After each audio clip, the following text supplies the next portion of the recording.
Halito ang kana sa Hochifoya Brian Oaster, Alapat High Country News. President Biden has reversed Trump's reduction of protected land around Bears Ears National Monument. Hooray, wonderful, but that's actually, sorry, just not good enough. We spoke with Regina Lopez White Skunk. She's a citizen of the Ute Mountain Ute tribe and co-chair of the Bears Ears Intertribal Coalition. She sees Biden's move as, quote, throwing a bone to the little Indian people, end quote, a token gesture that's easily reversible if the next president is Republican. Indigenous Affairs editor Nick Martin has a sobering conversation with Lopez White Skunk about the win for culturally important lands and the remaining distance to true equity. Santa Monica, sunny beaches and ocean waves. When you imagine busy California beaches, what people come to mind? Black people? If not, there's a reason.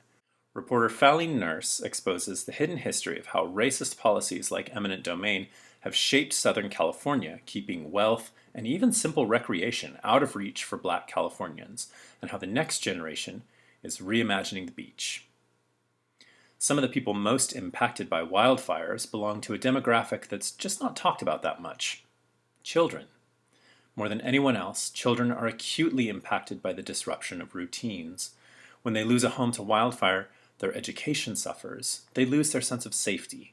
It's confusing, and it stresses their little mental health. HCN's Climate Justice Fellow Sarah Sax looks at one solution emerging in Southern Oregon to bring families and kids back home after being displaced by wildfires.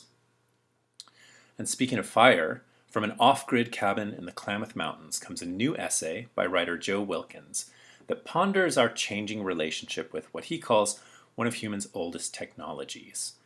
Every time we charge a phone, Wilkins reminds us, or step into a temperature-controlled room, we should ask ourselves, what's burning? So fire up the wood stove and put a kettle on for this rustic reflection on the timeless practice of burning things. You can read all this and more this week at hcn.org. I'm Brian Oaster, and now you know the West. Chi Pizzalatiki.